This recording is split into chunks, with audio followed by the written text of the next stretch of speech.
Welcome to Awesome Movie Year, the podcast where we take a look back at an awesome year for movies, which is every year. My name is Josh Bell, film critic and writer, and I'm joined by my co-host. I'm Jason Harris, filmmaker, comedian, and I, like you, am wondering why I have never received the Cinema Prize of the French National Education System. That's interesting. These references get more and more sort of ornate as we go on. I mean, Josh, this is a tough one, man. Come on, Yeah. Cut me a little slack on this one here. Come on. Difficult to be funny about the film that we're about to talk about. So in this season of Awesome Movie Year, we're talking about the films of 2003, and we have arrived at the Palme d'Or winner from the Cannes Film Festival, and it is Gus Van Sant's Elephant, a movie that is not funny. At least I hope people don't find it funny. A relatively depressing film about a school shooting inspired largely by the Columbine shooting, although it's not specifically about that. And it's a rough watch. I feel we've just come off an episode about Geely, and I feel like these movies are difficult to watch, each in their own way. Yes, this is a much better movie, but it's hard to watch.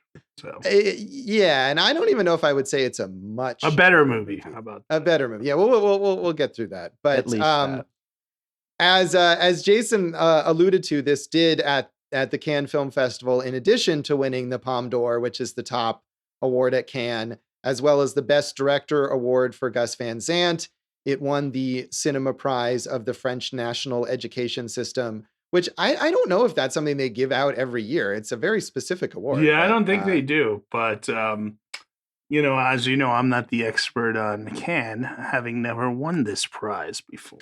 Well, I have not either. But I mean, in looking up info on Cannes for our previous Cannes-related episodes, I don't recall ever having seen that. So maybe it was a special prize given to this film, which of course is related, I suppose, to education, or at least to schooling and to how students are treated and or protected in schools. And that was certainly a major topic coming out of the Columbine shooting, and sadly remains so. So this movie also was nominated for 2 Independent Spirit Awards and did decently well for a movie like this, which is obviously a very small film. And as we're saying, a very difficult to watch film. It did gross $10 million at the box office on its budget of $3 million. So, I feel like that's a respectable showing for this kind of movie. You can't really expect more than that. Best foreign film from the French Syndicate of Cinema Critics, best cinematography from the New York Film Critics Circle. And I think the cinematography is definitely one of the standout elements of this film. It is, yeah, by Harris Savides, who is a great cinematographer who passed away quite young, unfortunately, several years ago. But it is very impressive, and it's full of these very long takes that are carefully orchestrated and certainly are eye-catching, I would say. Hey, Josh, I'm pretty sure this was shot on digital, correct? I don't know for sure. I didn't look that up, but it's quite possible. I mean, and this is not an insult to it, but I'm wondering why it cost $3 million. This looks like you could have probably gotten away with $500,000 and made this as it was. That may be, and I don't really know the answer to that. I mean, the cast is full of these non-professional actors, at least as far as playing the main high school students. There's a couple adult actors that are recognizable faces in this movie, but certainly no one who was super famous. So I don't know the answer to that, whether it was, just the location work or Gus Van Sant himself or, the cinematographer. It looks like this was actually shot on film, though. Okay, well, that definitely bumps the price tag up there some. Yeah, although in 2003, I mean, a movie that was shot on digital in 2003 would not look this good. It would look like, digital movies in 2003 were like Richard Linklater's Tape and things like that. Which I don't know exactly what year that was, but it was around this time. That's fair. That's fair. Also, you have to have a lot of people in these scenes because it's a high school. So, True. But I mean, it's still a relatively low budget. And certainly as far as the money that it made back, that's a pretty good return. And it was an HBO production. So presumably they got a lot out of it airing it on HBO following its theatrical release. It was interesting to me to see that it was so highly awarded at Cannes, and it got some of those Critics Group Awards and the Independent Spirit Awards, but it didn't really become a big awards movie in 2003, which it seemed like it might have been. This is a very polarizing movie, I think. There were a lot of really, really positive reviews, but the critics who disliked it, and I think people in general who dislike it, really dislike it strongly. But starting with Roger Ebert, he thought it was great. He was a big fan.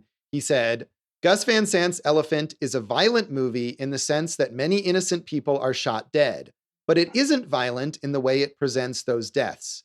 There is no pumped up style, no lingering, no release, no climax, just implacable, poker-faced, flat, uninflected death. Francois Truffaut said it was hard to make an anti-war film because war was exciting even if you were against it. Van Sant has made an anti-violence film by draining violence of energy, purpose, glamour, reward, and social context. It just happens. I doubt that Elephant will ever inspire anyone to copy what they see on the screen. Much more than the insipid message movies shown in social studies classes, it might inspire useful discussion and soul-searching among high school students. I hope it could, and if so, let's show it at high schools because sadly, we're no better. We're in no better shape now with mass shootings and high school shootings than we were when this film was made. No, I mean, if anything, we were in worse shape than I would say we were because this film was made in response to Columbine, which was seen as this like horrifying aberration. Which is not the case at all. It took a global pandemic, which shut down schools to stop school shootings. So. Right. Yes. And sadly, we probably imagine that once schools are open, the school shootings will return. So that's fun. But I mean, another thing that Ebert says here is he talks about, draining the movie of all of these kind of traditional dramatic elements, and he sees that as a positive. But to me, I didn't see it that way. I felt like this movie had two modes. It was either extremely boring or suddenly violent, and neither one particularly worked. That's a fair criticism, but I think the violence, the idea of there's no, there's no style or there's no kind of pumping up the violence. I think that's also fair from him. He's saying we're seeing it in the most brutally, just I guess blunt sense, and I think that's fair as well. Right. I mean, I think I'm saying he's not wrong, but I guess what he saw as a positive to me, I felt like it didn't particularly work. But certainly I think he's right about the way that the movie is attempting to present violence as almost equally as mundane as all of the things that it presents prior to the violence, as the sort of like lame conversations that these characters are having or just walking through the hallways. It's on the same level as those things. Yeah, and again, I'm not saying this insultingly, but would this movie be much different if it was a short film instead of a feature? Yeah, and it's a short feature, but yet it's still probably too long. But more again on the positive note, Anne Hornaday in the Washington Post said, Elephant is a small, improvisatory, quiet movie whose modesty and lack of preening self-importance mask what is actually a remarkably ambitious and bravura piece of filmmaking. Elephant takes a giant artistic leap, melding formal experimentation and narrative ambiguity to create what will surely stand as one of the most important movies of the year. What makes Elephant great is that Van Sant accords the narrative privilege most filmmakers would have reserved for Alex and Eric, those are the shooters, to their otherwise voiceless victims. As a piece of fiction, whose discreetly shifting perspectives and looping time shifts make it as complex and sophisticated as anything by Virginia Woolf, Elephant brings more humanity, honesty, and compassion to the Columbine event than any number of maudlin network news specials.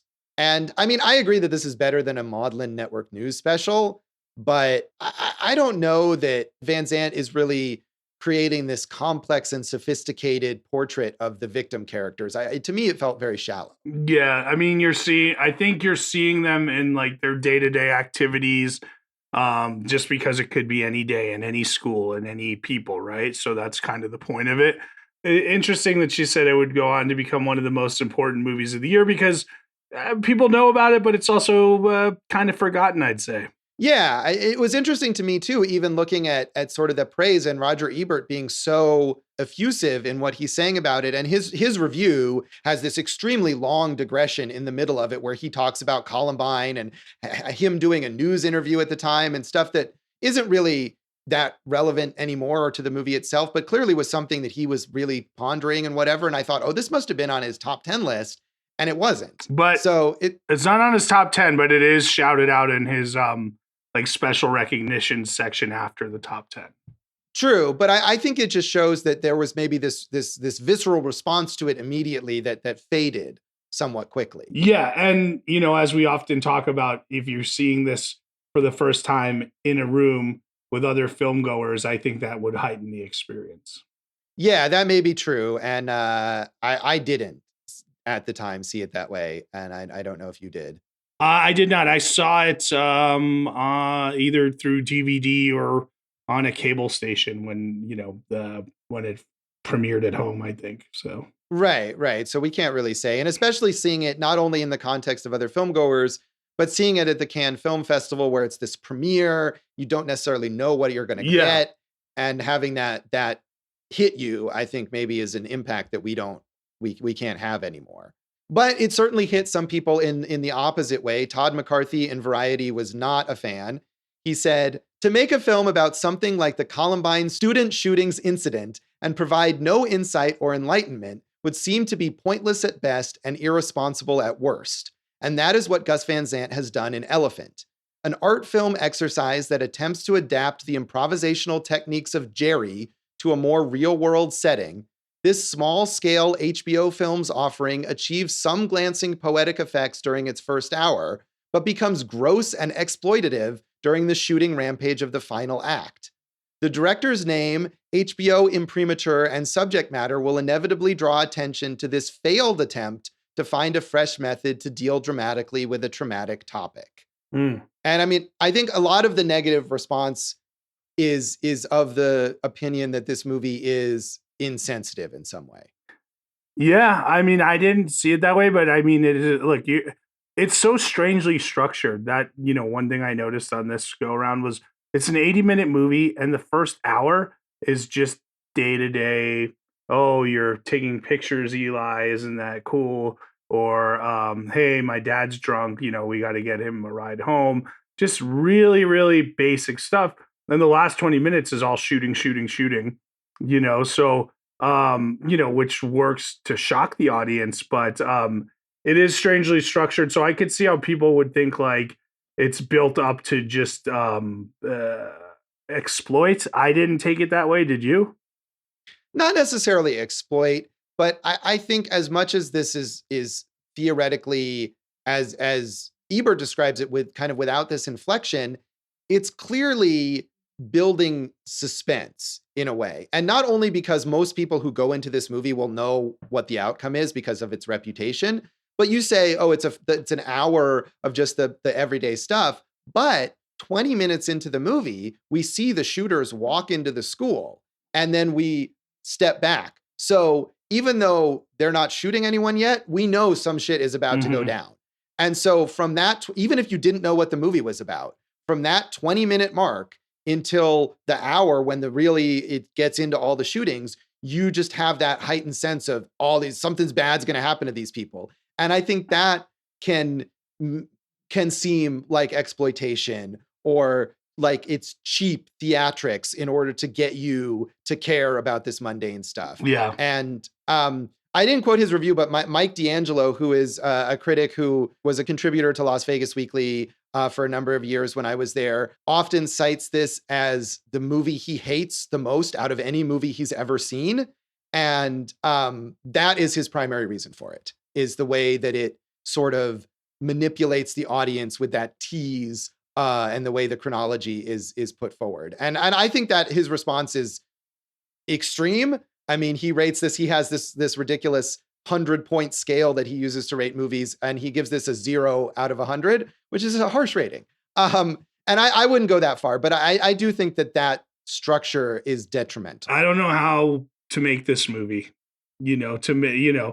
any way you make this movie, I think you're going to come away with people who say, oh, you're brave and you tried to do something, and you're going to come away with people who say you're exploiting a horrible thing. And, I mean, I guess you give them credit for trying to tackle a hard subject with a piece of art. Right. And I do. I mean, I don't think that this is just exploitation or that this is just completely reprehensible. I mean, this is not a movie that was made with the idea that, oh, it's gonna, we're gonna capitalize on this tragedy. Right. I mean, this was a movie that it wasn't a huge blockbuster. It's not making anybody rich or anything like that. So I think the intentions are probably in the right place here, but I agree with you. I don't know how you make this movie. And, we can talk about other similar movies when we get to The Legacy, but this is the kind of subject, and especially making it so soon after the actual incident that it's reflecting, it's difficult to find the right way to approach it.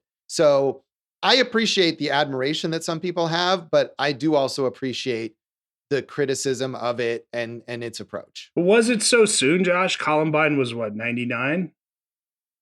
Oh, maybe it wasn't. Yeah, maybe you're right. Maybe it wasn't as soon as it seems to be. Yeah. But it was still fresh in people's minds because we hadn't had this sort of constant deluge of these shootings like we've had in recent years. Yeah. So I take that back. I guess he did take enough time to think about it, but it's still a difficult subject to tackle in any fashion. Right. Well, that's what we have to kind of explore here, Josh. Indeed. It's going to be a difficult subject for us to tackle as well. So yeah, as we said, we both watched this on home video, but I think both of us, Jason, you saw it and I did too, right? When it first came out on home video, not just recently. It wasn't recent. I don't know if it was when it first came out. I do know that I had known about this movie, oh, I got to watch this movie, Yeah, I think I was eager to watch it as well. And I don't know if it played in a theater here in Las Vegas, but I definitely would have watched it when it was fairly recently released on DVD. It's in my records on my Netflix account from my Netflix DVD subscription. So that was around when I saw it. Dave, did you see this when it first came out? Yeah, I did. When it first hit home video, I definitely saw it on DVD. Yeah. What was your reaction at the time? Do you remember? I mean, it's a hard movie to say you liked, but I thought it was interesting for sure at the time, and an interesting way to tackle this kind of topic. Yeah. I think Dave brings up a good point because I was thinking about that too. You can think a movie's good, but not like it. You know what I mean? Yeah. Are you supposed to like this movie? Well, I mean, I don't think you're supposed to think oh, how much fun was that? But you can say you like it in the sense that it's a good movie. Yeah, I mean, and you don't speaking on a subject in a honest way or whatever it is. So right, that you liked. I mean, there's plenty of movies that I like that are not fun or lighthearted and then that tackle serious subject matter. You can say you like this movie. It doesn't mean you like school shootings. No, of course. But I'm also saying you can think a movie is good without saying it's a pleasurable experience to watch it. Or without wanting to watch it again anytime soon. Yeah. True. I mean, I think there's a certain pleasure to watching a well-constructed, well-made movie, even if it takes on really difficult subject matter. And, so there's pleasure in that sense. But certainly this is a difficult movie to watch. And I think even the biggest proponents of this movie would agree that it's not easy to watch. Yeah. So we'll get into that more then when we come back and talk about our general thoughts on Elephant.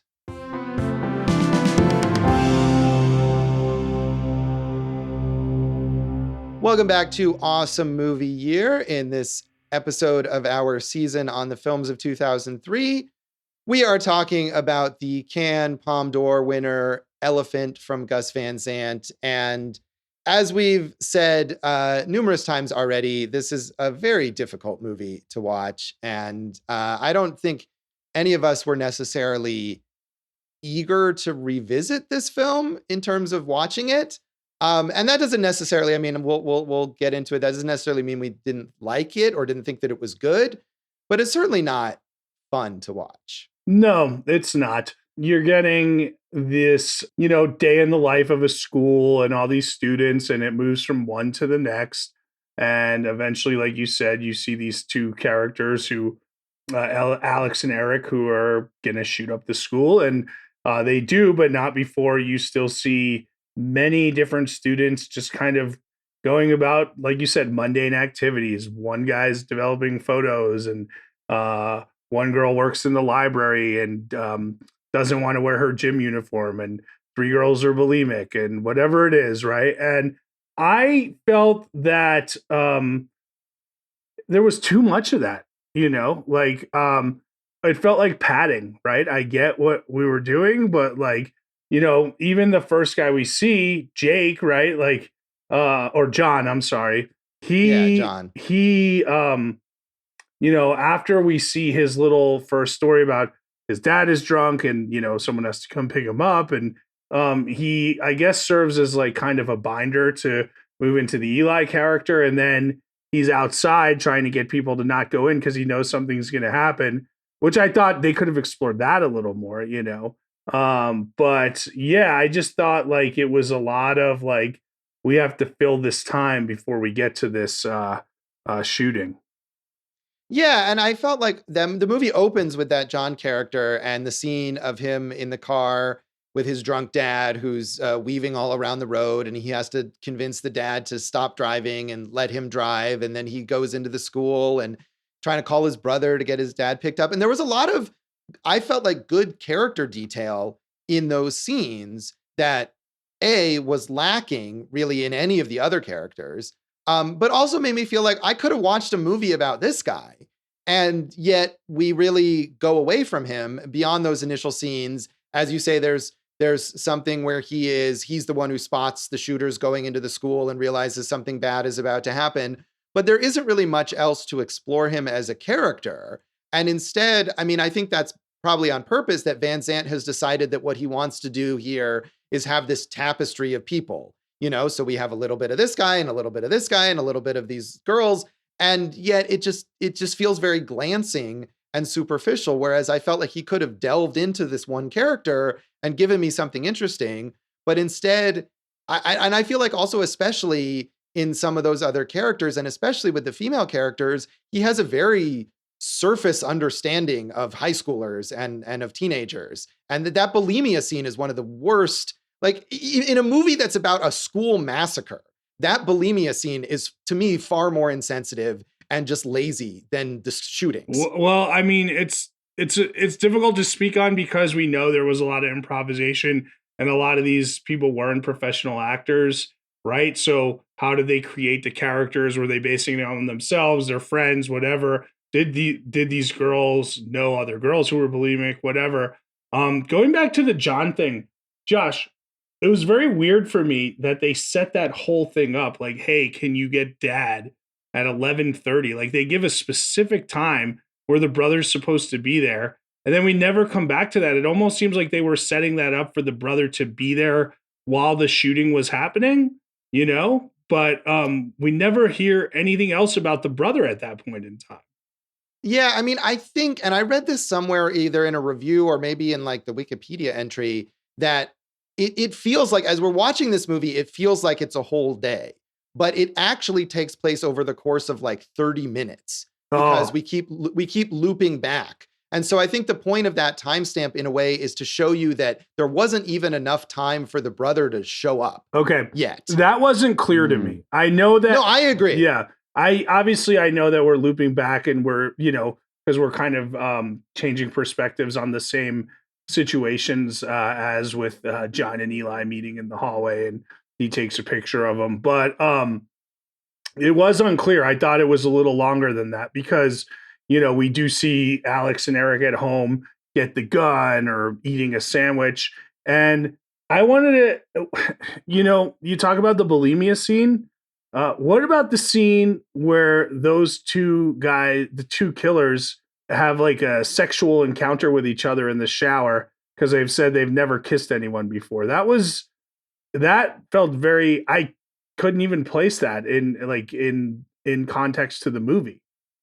Yeah, that is a very weird scene. And in a way, it comes across almost like this gay filmmaker is somehow blaming repressed homosexuality for this rampage, which I'm sure was not his intent at all.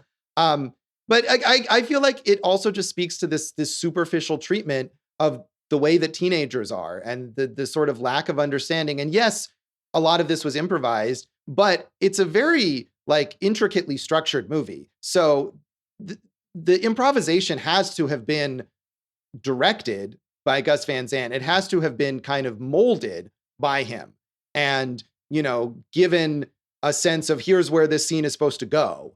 And I'm sure though those two actors didn't spontaneously get in the shower together and start making out. I mean, that was clearly something that was planned. So I think it shows that Gus Van Sant really just doesn't know what he's trying to say about teenagers. Yeah. We do our best to research these movies, and it's tough to fact check certain things, but I had read that this was based on a short story by Harmony Korine, and also that Laura Barton, aka JT Leroy, who is one of the producers, wrote the first draft of this script. So I'm not exactly sure how it morphed over time to get to where it is. Yeah, I don't know. I did notice that JT Leroy, who again is not an actual real person, is credited as one of the producers. And it's interesting that you mentioned Harmony Korine, which I hadn't seen that, but I was going to mention Kids as a movie that is also very exploitative in a lot of ways, but feels more authentic because it was coming from a place at the time of Harmony Korine, who was within that Age. realm and, you're right, that age group and everything, as opposed to Gus Van Sant, who certainly was nowhere near that at this point. Right. And, there's also an idea that there was no script here, and he was just like, let's explore through improvisation. And we've talked about the pluses and minuses of that with different directors in the past. And I'd say the advantage of that here is like, it's very naturalistic. It's almost voyeuristic. You feel like you're watching these events unfold in real time, and that you're there. So like it does put you in that moment. But the disadvantage is like, okay, why am I watching another scene where they're just talking about something that seems to be irrelevant to everything? Right. Or not even talking, just walking long walks through hallways and things like that. Right. So, and one of the things I wondered about related to the improv is that, as I said, this is also very intricately constructed in that we're looping back on the same events over and over. And that scene that you mentioned, which for some reason somehow becomes like a central scene in the movie because we see it 3 different times of Eli stopping John in the hallway and taking his picture. Each time we see that scene, it's slightly different. And I wonder if that was a product of the improvisation that, we see it from Eli's perspective, and then we see it from John's perspective. And I think there's some additional dialogue from Eli. And then we see it from the nerdy girl character's perspective, where she like runs past them and she's not in the background of those other scenes. And there's no way we would have missed her. So I feel like that might be a product of him trying this a few different ways and just throwing in all of them. Yeah. But I don't know. I want to get back to that point that you were saying about Mike D'Angelo and exploitative, because we see the Alex and Eric characters at 20 minutes, and we know that they're going to eventually shoot up the school. One thing I thought that would have added emotional impact is had we not necessarily just seen that, but had we not cut to their day before the shooting started. Like, had we just been in it and then all of a sudden gunshot, boom, because that's how these things go, right? Nobody knows that anyone's coming in to shoot up a school, and it's horrific, and I think maybe then you could have told their backstory as this was going on, and that would have been a more effective way of constructing it. Yeah, and that may be true, or even leaving that out entirely, because I feel like once you cut to their day, as you're saying, and they're about to shoot everyone, that's so much more consequential than anything else that's happened, is it sort of undermines the other characters. It's like telling you, hey, now we're at the important part. Now we're at the characters that matter. And the rest of those characters, we just wasted your time with them. And like you were saying before, that it feels like padding, it feels like filler until we can get to these guys doing, making the preparations to kill everyone. Yeah, that's an interesting point. Like, what if you showed none of their backstory and the only time you see them is shooting, and the only insight to their character you got was during that massacre? Right. And I don't know. I mean, as a critic, one thing you don't really want to do is decide how the movie should have been made. I mean, we can only judge the movie the way that it was made, but it does seem like those were maybe not the right choices to convey what he's theoretically trying to convey. Yeah. And again, who knows if there is a right choice with a subject matter like this. And As I said, I mean, we talked about Harris Savides in the first segment, and we also talked about him, Margot at the wedding when he was the DP there. But like the cinematography is a real highlight of this film. It is in that, I mean, it's a highlight, I think, as cinematography. And it's impressive to see them weave through the hallways of this school and kind of shift. There's a scene with the three bulimic girls where they're going into the cafeteria, and then it kind of moves away from them and captures a brief snippet of another conversation and then moves back to them. Just the way that's all orchestrated, I think, is really impressive. But on the other hand, I feel like using those shots is just, it is almost another form of filler. It's like, look at the impressive cinematography because we don't have any actual content to show you. Well, yeah, and you had kind of mentioned the long shots through the hall. How about when I think it's Nick he's playing like football with his friends, and then he walks off the field, and goes through, and the sound design's very good there, where it's like, hey, now we're in a game of two people playing, and now a kid's playing guitar. And we cut to this all while we're following him into the school to meet, I think, his girlfriend at the time. But yeah, I mean, again, what do you do? Maybe with Geely, we talked about how misguided it was from the beginning. And I'm not saying this is misguided. I'm just saying maybe there's no better or right way to do this one, Yeah, maybe not, but at the same time, like, he decided to do it, so he's opening himself up to it. I agree. I agree with that. So yeah, and I think that shot that you're talking about is one of those shots where you're watching it and you're like, this is really complicated and technically impressive and must have taken a lot of planning, and yet it's also totally pointless. Well, was it there to build tension? Are you following these shots to think like, oh, because like you said, we see at 20 minutes these guys are coming in, like, at one point, we're going to see where the incident happens. Like, is it just to build a tension to get to that point? Yeah, maybe. And I think that particular shot comes before that 20-minute mark where we see the guys come in. And one other kind of false suspense thing that I was experiencing, and maybe this isn't the case for everyone, and it wouldn't be the case if you went into this movie not knowing what it was about, but just remembering that it was about a school shooting, but not remembering many more of the details from when I previously saw it. The first 20 minutes until we see those shooters, I kept thinking like, oh, is this character the shooter? Is this character the shooter? And that was another way that kind of distanced me from the characters. Well, see, I don't mind that because, I mean, now we're leaving it open, which is maybe what it should have been, It's a really tough film to, kind of process and unravel. I think we're learning. Dave, give us some of your insight. Yeah, sure. The thing I was just thinking about, though, that we haven't touched on is the final scene, which to me almost made me just say fuck this movie and like completely lost me, because I'm not quite sure what of his original intent is supposed to be coming across in that final scene. Yeah, and that scene, I mean, spoilers or whatever, but we have the one shooter, I think is Alex. Yeah. Who has killed the other shooter and is the only one left. And he corners the character that we were just talking about, the football player and his girlfriend. He corners them where they're hiding in a meat locker, and is toying with them, and presumably is about Nathan and Carrie, I think they're. There you go. And but we cut away before we know whether he shot them or not. And yeah, that moment feels maybe even the most like exploitation, like it's a like action movie villain thing that you would do. Right. Because I'm all for an open-ended ending, where you don't really quite know, but it's like, what does that add to the conversation? Well, it's not really open-ended because he's pointing the gun and we know he's doing eeny, meeny, miny, mo. And is it like he's only going to kill one? Is he going to kill one then the other? Is he killing himself? Right. So that's your open-ended thing, but it does feel like he's just, incredibly evil, which you have to be doing a school shooting. Yeah, but I mean, I feel like it also just feels like Gus Van Sant like gave up at that point. Right. Like, I don't know I mean, in a real school shooting, there's a resolution. The shooter is caught, is killed by the police, or kills himself. Something happens, it ends. And so, I mean, it just feels like a way.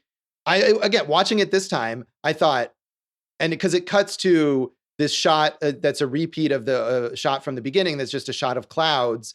And before the credits started, I thought, wait, no, there's more, right? And then there isn't. And so it feels like a very limp ending. And also, isn't that cloud shot also right before the sequence of the shooting, which I thought was a little too predicted or, kind of premeditative, if you will.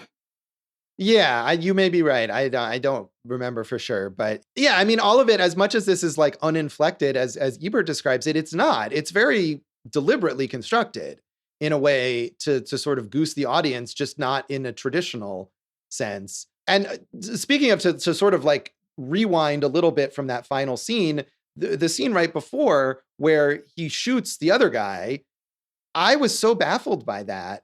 Like, honestly, because it's this moment where you're just seeing the blonde shooter and he's talking and then suddenly he's killed from off screen. And I thought, wait, is there like a police sniper outside? That's what I thought. Yeah. I totally didn't understand that scene. And I had to go back and read online to confirm, no, it means that he was shot by his friend. And so that was a very unclear scene to me. Well, I was clear on that scene, but I'm saying I think that could have been effective or more resonant if they had done that throughout, like as opposed to showing, all of these guys and their plans and all this and that, More like in what way? Like I'm saying, as opposed to showing like, now we're going to drive to the school, then we're going to do this, and then we're going to kill. Like I'm saying, had the first shot just rung out as opposed to like been set up over time, I think it would have been more emotionally impactful and everything.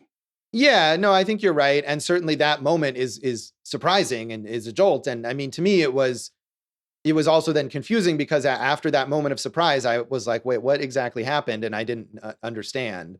But right, I mean, the idea of it being random and sort of inexplicable goes out the window when we've spent all this time with these guys as they're preparing and we're seeing them, again, this kind of basic explanation like, oh, they have repressed homosexuality. They love Nazis. They're watching this show about Hitler. Or they video play games. Video games, exactly. Which is, I mean, for a movie that is supposedly like transgressive, that was the most basic sort of scapegoat for this kind of stuff was video games. And that seemed like a very lazy moment. But do you think he was saying, I don't think he was saying anything other, I mean, every kid loves video games, right?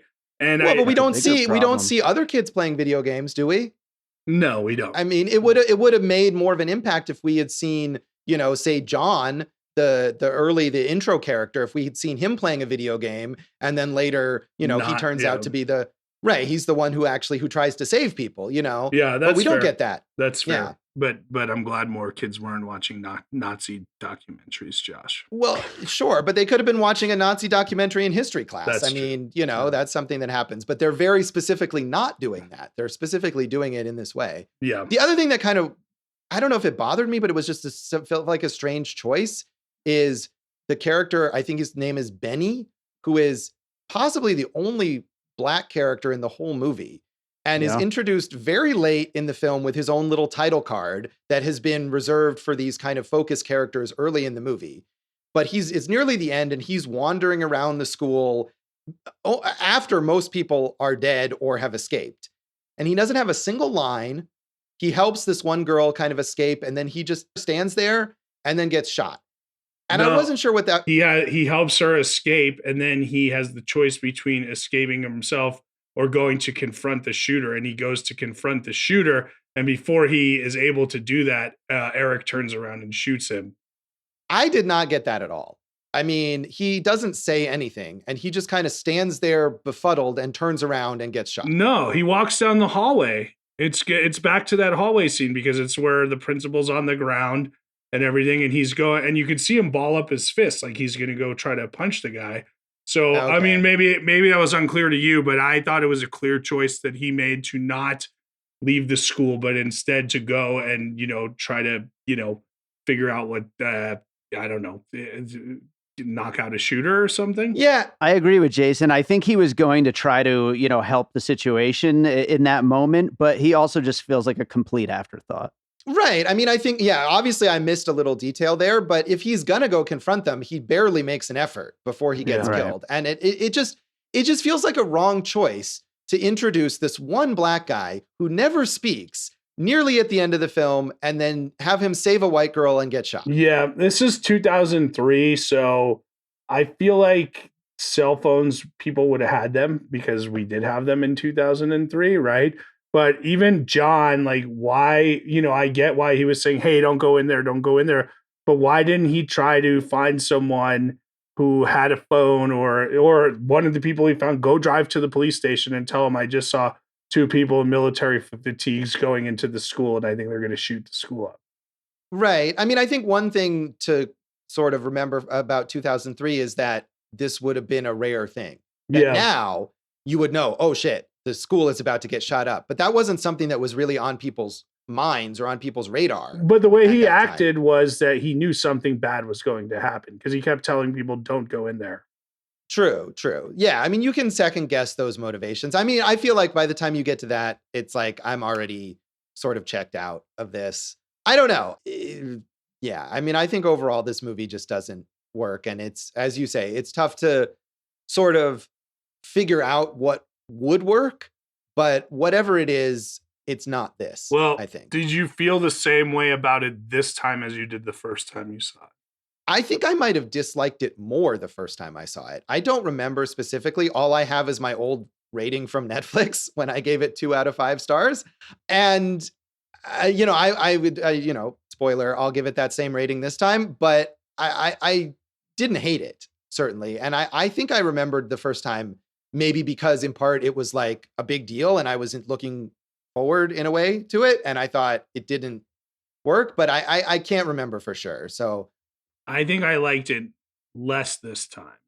yeah, A little more last time. And I guess since we're rating, I probably would have given it 3 then, and I'd give it 2.5 now.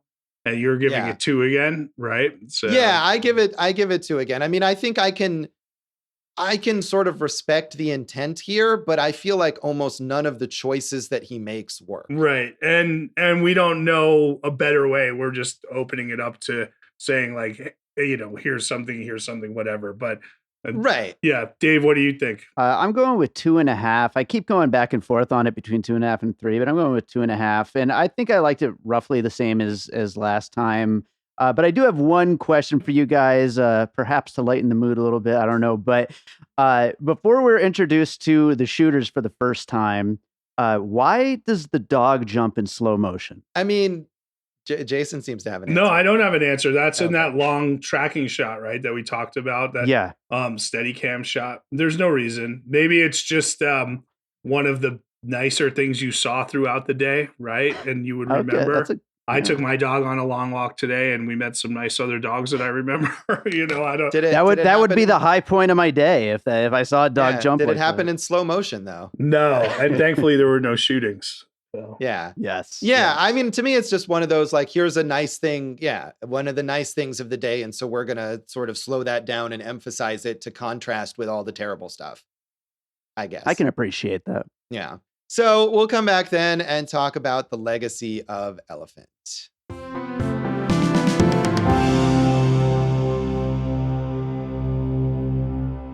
Welcome back to Awesome Movie Year. In this episode of our season on the films of 2003, we've been talking about the Palme d'Or winner from the Cannes Film Festival, Gus Van Sant's Elephant. And as we say, this is a difficult movie to watch. It's a difficult movie to discuss. And weirdly, as much as of an impact as it seemed to make at the time it came out, I feel like the legacy of this movie is pretty minimal. Yeah, I don't think it, and I wish it did have more of an effect, like we said in the Ebert review, where it would help stop school shootings. But hey, look, that's a whole nother conversation about how horribly we as a nation and as adults have done by our school children, to prevent these things. Yeah, it certainly didn't prevent any school shootings. And I don't know that it really even had an impact on the discourse about school shootings. It's not something you really hear come up anymore when people talk about these things. There was, while reading about it, there was one school shooting, I think in Minnesota, the Red Lake school shooting. They were saying this, in fact, at one point, they wanted to put some of the blame on that shooting on this movie because the shooter had watched it like 17 days before and everything. But you can't blame a movie on, someone shooting up a school. So. No, I mean, I think that's the same way that people wanted to blame video games or they wanted to blame satanic rock music or whatever the scapegoat of the moment is for these things in pop culture. I mean, I wouldn't say that this is, you can't hold this movie responsible. Yeah, this I mean, and I didn't even know this was a thing, the Death trilogy or the Death tetralogy of Gus Van Sant with Jerry, Last Days, this, and Paranoid Park. Is it 3 or 4 of them? That's what I'm confused about. I mean, I think it was initially those 3, and I haven't seen Jerry, but I have seen Last Days, and it has a very similar kind of minimalist, naturalistic feel to it. Right. But that is building towards this tragedy, and that's inspired by the death of Kurt Cobain. But again, like this movie, which was inspired by Columbine, but isn't actually about Columbine, that's the same deal with that film, where it's about a similar kind of situation. And it's also very slow and a lot of mundane things that build up to this moment of violence. I saw that. I didn't see Jerry. I did not like Last Days. It is slow and boring and just keeps like, I feel like, Dave, you mentioned the dog shot. Like, was there a purpose for the slow motion? Last Days, you're getting a lot of artistic shots where you're questioning the intent beyond like, hey, cool shot, Right. Yeah, I haven't seen Jerry either, and I saw Last Days probably maybe with you at the Cinevegas Film Festival here. And I think I was not crazy about it, but maybe liked it a little more than this. I haven't seen Paranoid Park. That's a later Gus Van Sant film, and I feel like he's, since this movie, he's alternated between these very like small scale minimalist artsy films like Paranoid Park, and then going back into mainstream stuff. I mean, the biggest one he's done since this one was Milk, of course, the Harvey Milk biopic with Sean Penn that was a huge mainstream sensation and Oscar nominations, and maybe even, did Sean Penn win an Oscar? He did win an Oscar for that, but I think that was not a movie that's mainstream. It just captured a mainstream audience, and maybe because Sean Penn, but again, it deals with the shooting and a tragic ending, Right, but it's a much more mainstream structure to a film, and it's a much more, I mean, it's an Oscar bait biopic, and maybe it's a good version of that, but it's still very much in that mold. And he could have made a movie about Harvey Milk that was in the style of this film or in the style of Last Days, and that's not what he did at all. He made it in the style of a typical Hollywood biopic. Yeah, I liked Milk. It's a good movie. Yeah.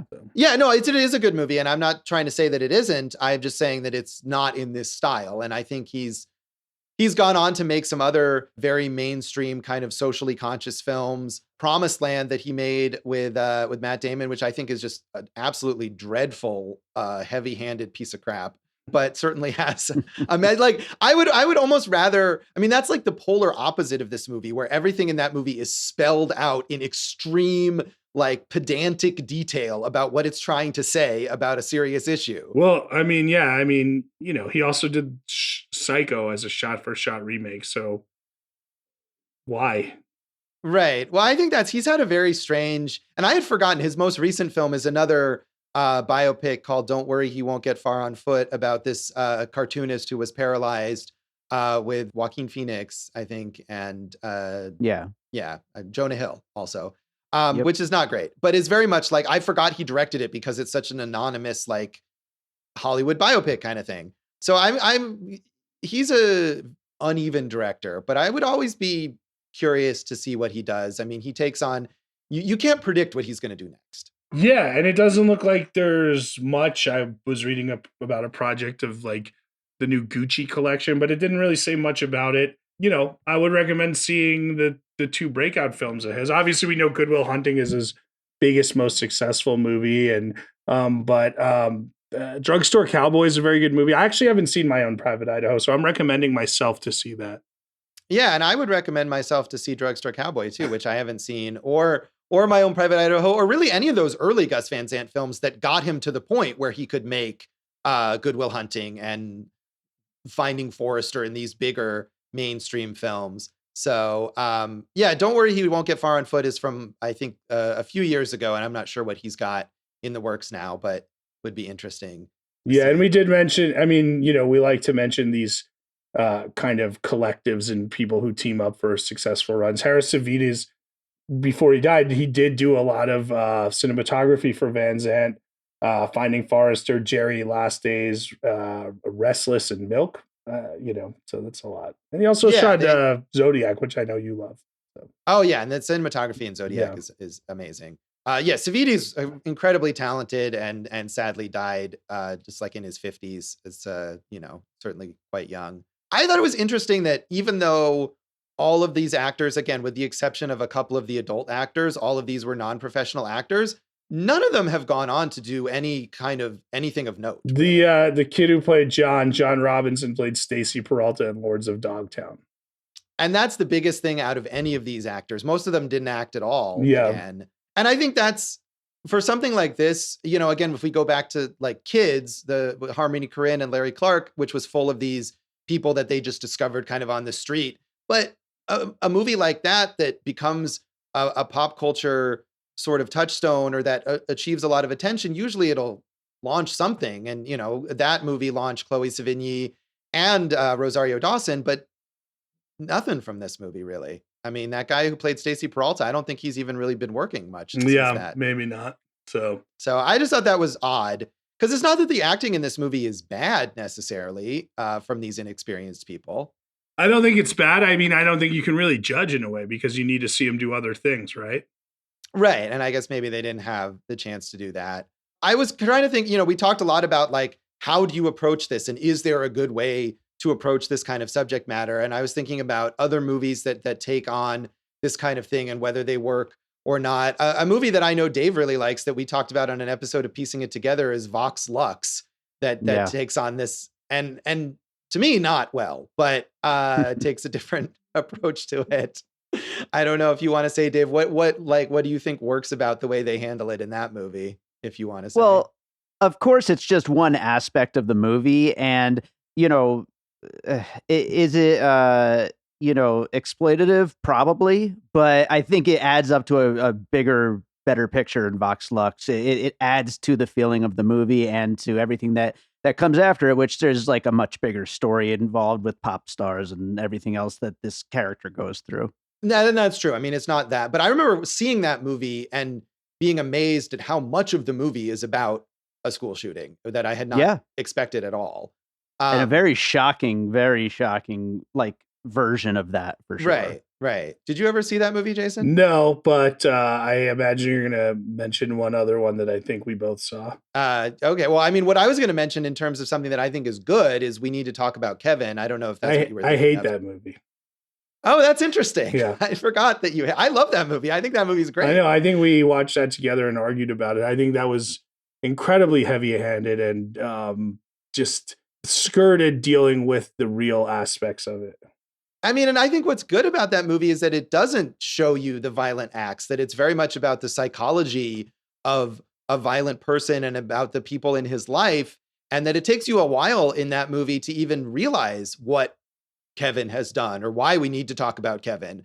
So it's been a while. That movie came out like 10 years ago, and I think we saw it at the time. And so it's not fresh in my mind, but I remember thinking that movie was really effective. And I just thought it was horrible. At one point, I will say this, and at one point I was trying to work on a concept about, a family of a school shooter and what happens. And then they move away to a new town and try to start over, but you can't really start over. And I definitely was not either talented enough, mature enough, or able enough to write that script. So yeah, it's difficult. I mean, I'm sure you're not the only one that would have a difficult time trying to figure that out. I mean, it's tough subject matter.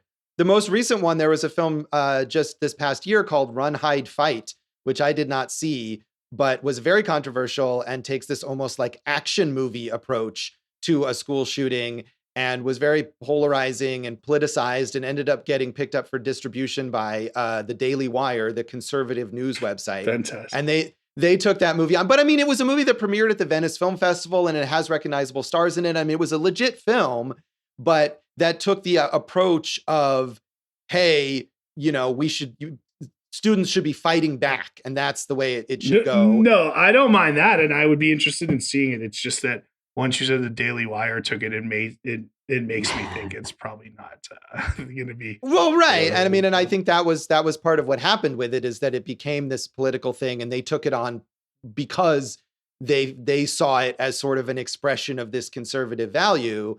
And I haven't seen it, but that is certainly the most recent. And I think that is in a way, it points to the difficulty of taking on the subject matter, is that you take a certain approach to it and it takes on a political tone, whether it was intended to or not. Yeah, there was like a dark comedy that I had never heard of until researching this, and I should have wrote down the name, but it's tough to figure out any type of tone, whether it's, trying to be serious or dark comedy or anything with this. It's freaking horrible. Let's also not forget about Pumped Up Kicks by Foster the People. The song? I didn't know that was Yeah, you better run faster than my bullet. That's, that whole song is about. I thought, wasn't that about, because aren't Pumped Up like sneakers? Is it about like somebody being jacked for their sneakers or something? Nah, I believe it's about a school shooting. I'll take your word for it, because I don't know the lyrics. I just assumed that. So don't forget about Foster the People and Pump. Whatever happened to them? They're still around. I do not know. Yeah, they're still around. I feel like they had another hit or so. All right. Get it. Reach out. Send us an email, Foster the People. That was who it is? Foster the People? Yeah. Yes, that's right. All right. Well, on that note, that is Elephant, and that is this episode of Awesome Movie Year. You can follow us on social media. I'm Jason Harris Comedy on Facebook and Instagram. Jay Harris Comedy on Twitter. Go for jason.com. Do we even need to talk about it, guys? AwesomeMovieYear.com, Awesome Movie Year on Facebook and Instagram, Awesome Movie Pod on Twitter. JoshBellHatesEverything.com, also probably not worth talking about. You can also find me at Josh Bell Hates Everything on Facebook and at Signal Bleed on Twitter. And you can listen to our producer David Rosen's awesome podcast, Piecing It Together. Check out Piecing It Together wherever you listen to podcasts, and you can follow us on social media at Piecing Pod. And don't forget to check out our Produced by David Rosen Patreon that combines great content from Awesome Movie Year, as well as Piecing It Together and my music career. All kinds of stuff over there to check out, including the bonus episode of Awesome Movie Year on Purple Rain that was recently posted. Yeah, we had a lot of fun talking about Purple Rain, so hopefully we'll get some more patrons on the Patreon. We'll see how that goes. But in the meantime, Jason, what do we have in our next episode? Josh, we finally get to move on to a lighter subject, the Vietnam War and awful government. It's an Errol Morris movie, and it's about time we cover Errol Morris. It's The Fog of War. So tune in next time for The Fog of War, and thanks for listening to Awesome Movie Year. Thank you for listening to Awesome Movie Year. Make sure to follow Awesome Movie Year on Facebook, at Awesome Movie Pod on Twitter, and at Awesome Movie Year on Instagram. And if you like the show, review us and rate us with 5 stars on Apple Podcasts.